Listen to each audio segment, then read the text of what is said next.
Capítulo 48. La repartición de Canaán. Este capítulo está basado en Josué 10, 40 a 43, 11, 14 a 22. A la victoria de Bet-Horón siguió pronto la conquista de la parte meridional de Canaán. Hirió pues Josué toda la región de las montañas, y del mediodía, y de los llanos.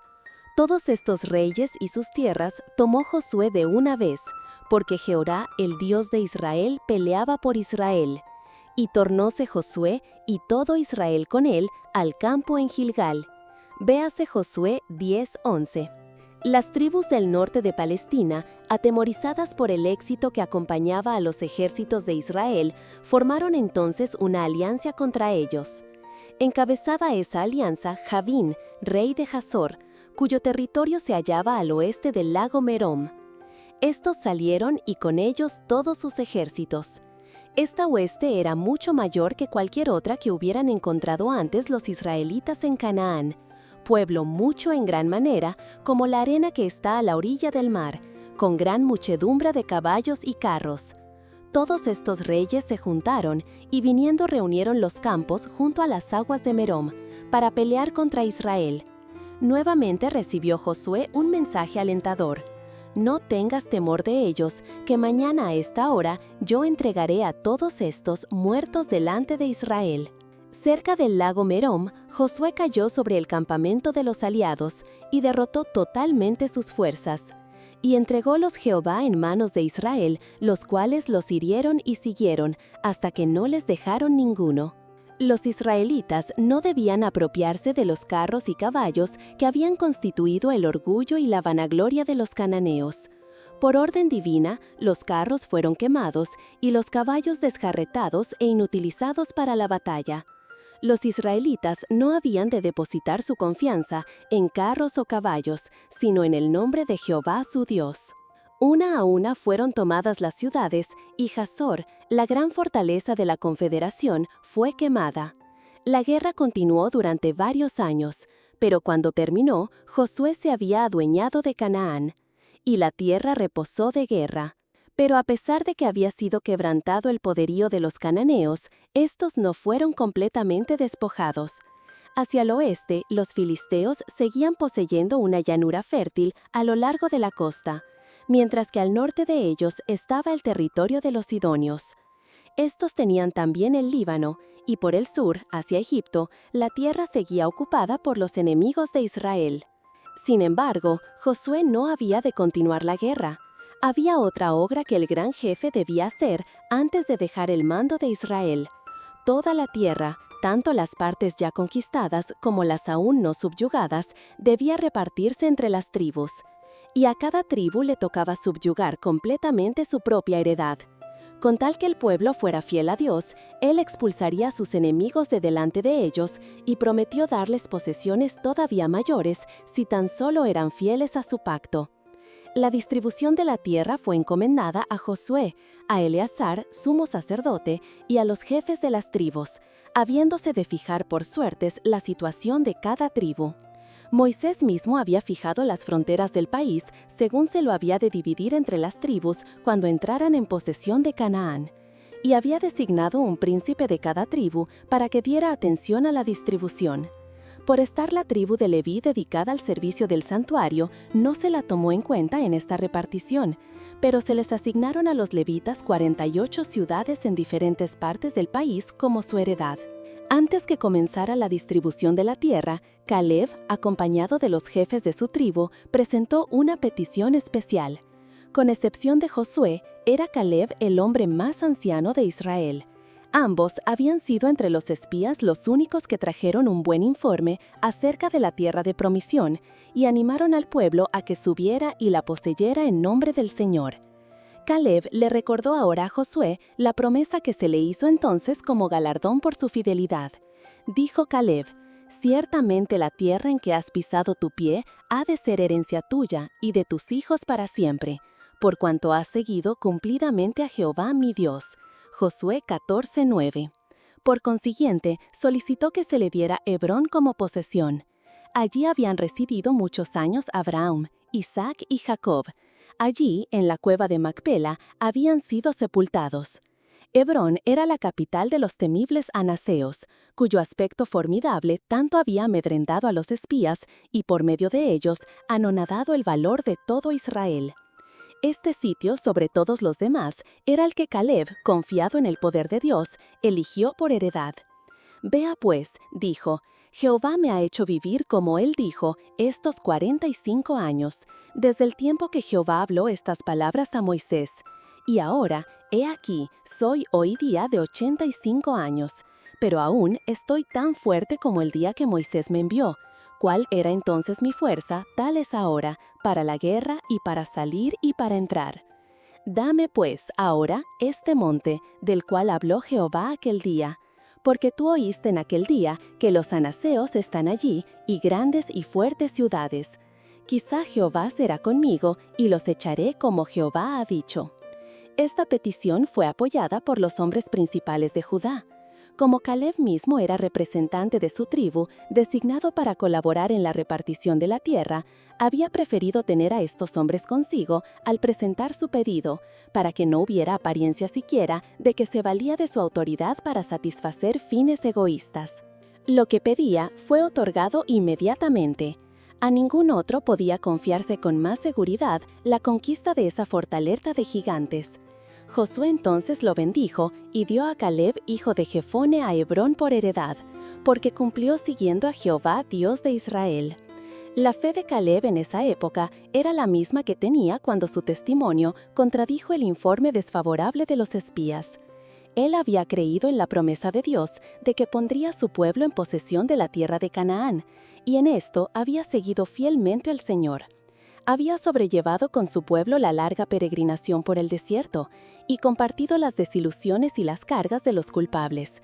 No obstante, no se quejó de esto, sino que ensalzó la misericordia de Dios que le había guardado en el desierto cuando sus hermanos eran eliminados. En medio de las penurias, los peligros y las plagas de las peregrinaciones en el desierto, durante los años de guerra desde que entraron en Canaán, el Señor le había guardado, y ahora que tenía más de 80 años, su vigor no había disminuido. No pidió una tierra ya conquistada, sino el sitio que por sobre todos los demás los espías habían considerado imposible de subyugar. Con la ayuda de Dios, quería arrebatar aquella fortaleza de manos de los mismos gigantes cuyo poder había hecho tambalear la fe de Israel. Al hacer su petición, no fue movido Caleb por el deseo de conseguir honores o engrandecimiento. El valiente y viejo guerrero deseaba dar al pueblo un ejemplo que honrara a Dios y alentar a las tribus para que subyugaran completamente la tierra que sus padres habían considerado inconquistable. Caleb obtuvo la heredad que su corazón había anhelado durante 40 años y, confiado en que Dios le acompañaba, echó de allí 3 hijos de Anac. Josué 15:14. Habiendo obtenido así una posesión para sí y su casa, no por ello disminuyó su celo, ni se instaló a gozar de su heredad, sino que siguió adelante con otras conquistas para beneficio de la nación y gloria de Dios. Los cobardes rebeldes habían perecido en el desierto, pero los espías íntegros comieron de las uvas de Escol. A cada uno se le dio de acuerdo con su fe. Los incrédulos habían visto sus temores cumplidos. No obstante la promesa de Dios, habían dicho que era imposible heredar la tierra de Canaán, y no la poseyeron. Pero los que confiaron en Dios y no consideraron tanto las dificultades que se habían de encontrar como la fuerza de su ayudador todopoderoso, entraron en la buena tierra.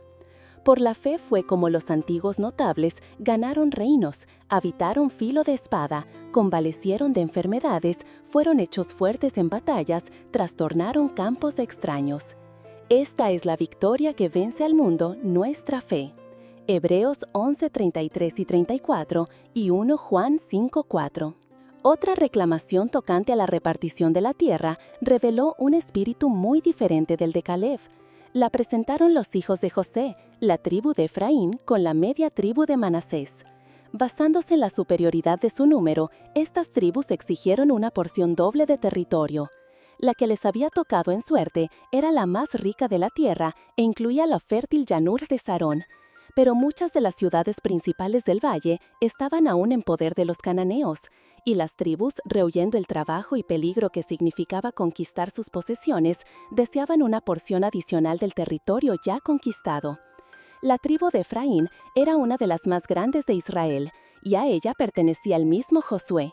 Por consiguiente, sus miembros se creían con derecho a recibir una consideración especial. Dijeron a Josué: ¿por qué me has dado por heredad una sola suerte y una sola parte, siendo yo un pueblo tan grande? Josué 17, 14 a 18. Pero no lograron que el jefe inflexible se apartara de la estricta justicia. Su respuesta fue: si eres pueblo tan grande, sube tú al monte y corta para ti allí en la tierra del Fereceo y de los gigantes, pues que el monte de Efraín es angosto para ti. La contestación de ellos demostró el verdadero motivo de su queja. Les hacía falta fe y valor para desalojar a los cananeos. No nos bastará a nosotros este monte, dijeron, y todos los cananeos que habitan la tierra de la campiña tienen carros cerrados. El poder del Dios de Israel había sido prometido a su pueblo, y si los efraimitas hubieran tenido el valor y la fe de Caleb, ningún enemigo habría podido oponérseles. Josué encaró firmemente el deseo manifiesto de ellos de evitar los trabajos y peligros. Les dijo: tú eres gran pueblo y tienes gran fuerza. No tendrás una sola suerte, mas aquel monte será tuyo, que bosque es, y tú lo cortarás, y serán tuyos sus términos, porque tú echarás al cananeo, aunque tenga carros cerrados y aunque sea fuerte. Así sus propios argumentos fueron esgrimidos contra ellos. Siendo ellos un gran pueblo, como alegaban serlo, tenían plena capacidad para abrirse camino como sus hermanos. Con la ayuda de Dios, no necesitaban temer los carros cerrados. Hasta entonces, Gilgal había sido cuartel general de la nación y asiento del tabernáculo.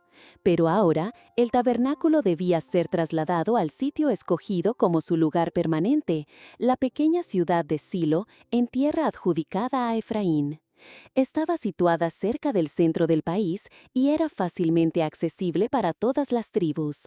Esa parte del país había sido subyugada completamente y por lo tanto los adoradores no serían molestados. Y toda la congregación de los hijos de Israel se juntó en Silo y asentaron allí el tabernáculo del testimonio. Josué 18:1-10. Las tribus que aún estaban acampadas cuando se trasladó el tabernáculo de Gilgal a Silo, lo siguieron y acamparon cerca de esa ciudad hasta que se dispersaron para ocupar sus respectivas heredades. El arca permaneció en Silo por espacio de 300 años, hasta que, a causa de los pecados de la casa de Elí, cayó en manos de los filisteos, y Silo fue destruida totalmente. Ya no volvió a colocarse el arca en el tabernáculo en ese lugar, pues el servicio del santuario se trasladó por último al templo de Jerusalén, y Silo se convirtió en una localidad insignificante. Solo quedan algunas ruinas para señalar el sitio que ocupó. Mucho después, la suerte que corrió aquel pueblo sirvió para amonestar a Jerusalén. Andad empero ahora a mi lugar que fue en Silo, donde hice que morase mi nombre al principio, declaró el Señor por el profeta Jeremías, y ved lo que le hice por la maldad de mi pueblo Israel. Haré también a esta casa, sobre la cual es invocado mi nombre, y a este lugar que di a vosotros y a vuestros padres, como hice a Silo. Jeremías 7:12-14. Y después que acabaron de repartir la tierra en heredad, y cuando ya todas las tribus habían recibido la heredad que les tocara, Josué presentó su derecho. A él, como a Caleb, se le había prometido una herencia especial. No pidió, sin embargo, una provincia grande, sino una sola ciudad. Le dieron la ciudad que él pidió, y él reedificó la ciudad y habitó en ella. Josué 19:49-50. El nombre que se le puso a la ciudad fue Timnath Sera, la parte que sobra, y atestiguó para siempre el carácter noble y espíritu desinteresado del vencedor, que, en vez de ser el primero en apropiarse del botín de la victoria, postergó su derecho hasta que los más humildes de su pueblo habían recibido su parte. 6 de las ciudades dadas a los levitas, 3 a cada lado del Jordán, fueron designadas como ciudades de refugio, a las cuales pudieran huir los homicidas en busca de seguridad. La designación de estas ciudades había sido ordenada por Moisés para que a ellas pudiera huir el homicida que hiriere a alguno de muerte por hierro. Y os serán aquellas ciudades por acogimiento del pariente, dijo, y no morirá el homicida hasta que esté a juicio delante de la congregación. Números 35, 11, 12. Lo que hacía necesaria esta medida misericordiosa era la antigua costumbre de vengarse particularmente, que encomendaba el castigo del homicida al pariente o heredero más cercano al muerto. En los casos en que la culpabilidad era clara y evidente, no era necesario esperar que los magistrados juzgaran al homicida. El vengador podía buscarlo y perseguirlo donde quiera que lo encontrara. El Señor no tuvo a bien abolir esa costumbre en aquel entonces, pero tomó medidas para afianzar la seguridad de los que sin intención quitaran la vida a alguien. Las ciudades de refugio estaban distribuidas de tal manera que había una a mediodía de viaje de cualquier parte del país. Los caminos que conducían a ellas habían de conservarse en buen estado y a lo largo de ellos habían de ponerse postes que llevaran en caracteres claros y distintos la inscripción refugio o acogimiento, para que el fugitivo no perdiera un solo momento. Cualquiera, ya fuera hebreo, extranjero o peregrino, podía valerse de esta medida. Pero si bien no se debía matar precipitadamente al que no fuera culpable, el que lo fuera no había de escapar al castigo. El caso del fugitivo debía ser examinado con toda equidad por las autoridades competentes, y solo cuando se comprobaba que era inocente de toda intención homicida podía quedar bajo la protección de las ciudades de asilo. Los culpables eran entregados a los vengadores. Los que tenían derecho a gozar protección podían tenerla tan solo mientras permanecieran dentro del asilo designado. El que saliera de los límites prescritos y fuera encontrado por el vengador de la sangre pagaba con su vida la pena que entrañaba el desprecio de las medidas del Señor. Pero, a la muerte del sumo sacerdote, todos los que habían buscado asilo en las ciudades de refugio quedaban en libertad para volver a sus respectivas propiedades. En un juicio por homicida, no se podía condenar al acusado por la declaración de un solo testigo, aunque hubiera graves pruebas circunstanciales contra él. La orden del Señor fue: cualquiera que hiriere a alguno, por dicho de testigos, morirá el homicida, mas un solo testigo no hará fe contra alguna persona que muera. Números 35:30. Fue Cristo quien le dio a Moisés estas instrucciones para Israel, y mientras estaba personalmente con sus discípulos en la tierra, al enseñarles cómo debían tratar a los pecadores, el gran maestro repitió la lección de que el testimonio de un solo hombre no basta para condenar ni absolver. Las cuestiones en disputa no han de decidirse por las opiniones de un solo hombre. En todos estos asuntos, dos o más han de reunirse y llevar juntos la responsabilidad, para que, en boca de dos o tres testigos, conste toda palabra. Mateo 18:16. Si el enjuiciado por homicida era reconocido culpable, ninguna expiación ni rescate podía salvarle. El que derramare sangre del hombre, por el hombre su sangre será derramada. Y no tomaréis precio por la vida del homicida, porque está condenado a muerte, mas indefectiblemente morirá. Mas indefectiblemente morirá. Mas de mi altar lo quitarás para que muera. Estas fueron las instrucciones de Dios, junto con las siguientes: la tierra no será expiada de la sangre que fue derramada en ella, sino por la sangre del que la derramó. Génesis 9:6, Números 35:33, Éxodo 21:14. La seguridad y la pureza de la nación exigían que el pecado de homicidio fuese castigado severamente. La vida humana, que solo Dios podía dar, debía considerarse sagrada. Las ciudades de refugio destinadas al antiguo pueblo de Dios eran un símbolo del refugio proporcionado por Cristo. El mismo Salvador misericordioso, que designó esas ciudades temporales de refugio, proveyó por el derramamiento de su propia sangre un asilo verdadero para los transgresores de la ley de Dios, al cual pueden huir de la segunda muerte y hallar seguridad. No hay poder que pueda arrebatar de sus manos las almas que acuden a Él en busca de perdón. Ahora pues, ninguna condenación hay para los que están en Cristo Jesús. ¿Quién es el que condenará? Cristo es el que murió, más aún, el que también resucitó, quien además está a la diestra de Dios, el que también intercede por nosotros, para que, tengamos un fortísimo consuelo los que nos acogemos a trabarnos de la esperanza propuesta. Romanos 8:1, 34, Hebreos 6:18. El que huía a la ciudad de refugio no podía demorarse. Abandonaba su familia y su ocupación. No tenía tiempo de despedirse de los seres queridos. Su vida estaba en juego y debía sacrificar todos los intereses para lograr un solo fin: llegar al lugar seguro. Olvidaba su cansancio y no le importaban las dificultades. No osaba aminorar el paso un solo momento hasta hallarse dentro de las murallas de la ciudad. El senador está expuesto a la muerte eterna hasta que encuentra un escondite en Cristo. Y así como la demora y la negligencia podían privar al fugitivo de su única oportunidad de vivir, también pueden las tardanzas y la indiferencia resultar en ruina del alma.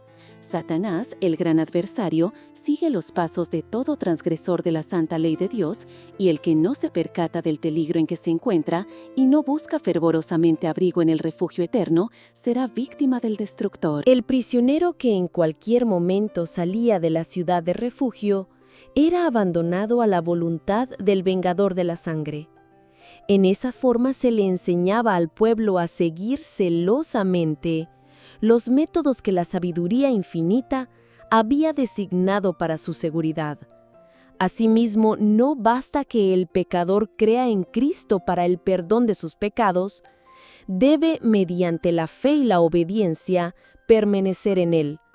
Porque si pecáremos voluntariamente después de haber recibido el conocimiento de la verdad, ya no queda sacrificio por el pecado, sino una horrenda esperanza de juicio y hervor de fuego que ha de devorar a los adversarios. Hebreos 10, 26, 27. Dos de las tribus de Israel, Gad y Rubén, con la mitad de la tribu de Manasés, habían recibido su heredad antes de cruzar el Jordán. Para un pueblo de pastores, las anchas llanuras de las tierras altas y valiosos bosques de Galaad y de Basán, que ofrecían extensos campos de pastoreo para sus rebaños y manadas, tenían atractivos que no podían encontrarse en la propia Canaán. Y las 2 tribus y media, deseando establecerse en esa región, se habían comprometido a proporcionar su cuota de soldados armados para que acompañaran a sus hermanos al otro lado del Jordán y participaran en todas sus batallas hasta que todos entraran en posesión de sus respectivas heredades. Esta obligación se había cumplido fielmente. Cuando las 10 tribus entraron en Canaán, 40,000 de los hijos de Rubén y los hijos de Gad y la media tribu de Manasés, armados a punto, pasaron hacia la campiña de Jericó delante de Jehová a la guerra. Josué 4, 12, 13. Durante años habían luchado valientemente al lado de sus hermanos. Ahora había llegado el momento en que habían de entrar en la tierra de su posesión. Mientras acompañaban a sus hermanos en los conflictos, también habían compartido los despojos, y regresaron con grandes riquezas y con grande copia de ganado, con plata y con oro y metal, y muchos vestidos, todo lo cual debían compartir con los que se habían quedado al cuidado de las familias y los rebaños. Iban a morar ahora a cierta distancia del santuario del Señor, y Josué presenció a su partida con corazón acongojado, pues sabía cuán fuertemente tentados se verían en su vida aislada y nómada, a adoptar las costumbres de las tribus paganas que moraban en sus fronteras. Mientras el ánimo de Josué y de otros jefes estaba aún deprimido por presentimientos angustiosos, les llegaron noticias extrañas. Al lado del Jordán, cerca del sitio donde Israel cruzó milagrosamente el río, las 2 tribus y media habían erigido un gran altar, parecido al altar de los holocaustos que se había erigido en Silo. La ley de Dios prohibía, so pena de muerte, el establecimiento de otro culto que el del santuario, si tal era el objeto de ese altar, y se le permitía subsistir, apartaría al pueblo de la verdadera fe. Los representantes del pueblo se reunieron en Silo, y en el acaloramiento de su excitación e indignación, propusieron declarar la guerra enseguida a los transgresores. Sin embargo, gracias a la influencia de los más cautos, se resolvió mandar primeramente una delegación para que obtuviera de las 2 tribus y media una explicación de su comportamiento. Se escogieron 10 príncipes, uno de cada tribu. Encabezaba esta delegación Fines, que se había distinguido por su celo en el asunto de Peor. Las 2 tribus y media habían cometido un error al llevar a cabo sin explicación alguna un acto susceptible de tan graves sospechas. Los embajadores, dando por sentado que sus hermanos eran culpables, les dirigieron reproches mordaces. Los acusaron de rebelarse contra Dios y les invitaron a recordar cómo habían caído castigos sobre Israel por haberse juntado con Baal Peor. En nombre de todo Israel, Fines manifestó a los hijos de Gad y de Rubén que si no querían vivir en aquella tierra sin altar para el sacrificio, se les daba la bienvenida para que participaran de los bienes y privilegios de sus hermanos al otro lado del río. En contestación, los acusados explicaron que el altar que habían erigido no era para ofrecer sacrificios, sino simplemente para atestiguar que, a pesar de estar separados por el río, tenían la misma fe que sus hermanos de Canaán. Habían temido que en algún futuro pudiera suceder que sus hijos fueran excluidos del tabernáculo, como quienes no tuvieran parte en Israel. Entonces, este altar, erigido de conformidad con el modelo del altar de Jehová en Silo, atestiguaría que los fundadores y constructores de él adoraban también al Dios viviente. Con gran regocijo los embajadores aceptaron esta explicación, y enseguida se volvieron para llevar las buenas noticias a aquellos que los habían enviado. Toda idea de guerra fue desechada, y el pueblo unido se regocijó y alabó a Dios. Los hijos de Gad y de Rubén grabaron entonces en su altar una inscripción que indicaba el objeto para el cual había sido erigido, y dijeron: «Porque es testimonio entre nosotros que Jehová es Dios». Así procuraron evitar futuras interpretaciones erróneas y eliminar todo cuanto pudiera ser causa de tentación. Cuán a menudo provienen serias dificultades de una simple interpretación mal dada, hasta entre aquellos que son guiados por los motivos más dignos. Y sin el ejercicio de la cortesía y la paciencia, ¿qué resultados tan graves y aún fatales pueden sobrevenir? Las 10 tribus recordaban cómo en el caso de Acán, Dios había reprendido la falta de vigilancia para descubrir los pecados que existían entre ellas. Ahora habían decidido actuar rápida y seriamente. Pero, al tratar de evitar su primer error, habían llegado al extremo opuesto. En vez de hacer una indagación cortés para averiguar los hechos del caso, se habían presentado a sus hermanos con censuras y condenación. Si los hombres de Gad y de Rubén hubieran respondido animados con el mismo espíritu, la guerra habría sido el resultado. Si bien es importante por un lado que se evite la indiferencia al tratar con el pecado, es igualmente importante por el otro lado que se eviten los juicios duros y las sospechas infundadas. Muchos que son muy sensibles a la más leve crítica dirigida contra su propio comportamiento, dan sin embargo un trato excesivamente severo a las personas a quienes consideran en el error. La censura y el oprobio no lograron jamás rescatar a nadie de una opinión falsa, sino más bien contribuyeron a alejar a muchos del camino recto, por haberlos inducido a endurecer su corazón para no dejarse convencer. Un espíritu bondadoso y un comportamiento cortés afable y paciente, pueden salvar a los descarriados y ocultar una gran multitud de pecados. La prudencia manifestada por los hijos de Rubén y sus compañeros es digna de imitación. Mientras se esforzaban sinceramente por hacer avanzar la causa de la verdadera religión, fueron juzgados erróneamente y censurados severamente, pero no manifestaron resentimiento. Escucharon con toda cortesía y paciencia los cargos que sus hermanos le hacían antes de tratar de defenderse, y luego les explicaron ampliamente sus motivos y demostraron su inocencia. Así se arregló amistosamente la dificultad que amenazaba tener tan graves consecuencias. Aun cuando se acuse falsamente, los que están en lo justo pueden permitirse tener calma y ser considerados. Dios conoce todo lo que los hombres no entienden o interpretan mal, y con toda confianza podemos entregarle nuestro caso. Él vindicará la causa de los que depositan su confianza en Él tan seguro como hecho de luz su culpa. Los que son movidos por el Espíritu de Cristo poseerán la caridad que todo lo sufre y es benigna. Dios quiere que haya unión y amor fraternal entre su pueblo. En la oración que elevó Cristo precisamente antes de su crucifixión, pidió que sus discípulos fueran uno como Él era uno con el Padre, para que el mundo creyera que Dios le había enviado.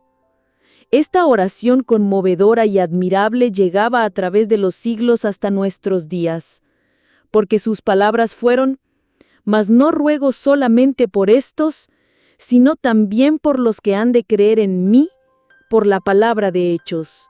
Juan 17, 20. Aunque no hemos de sacrificar un solo principio de la verdad, debemos procurar constantemente ese estado de unidad. Es la evidencia de nuestro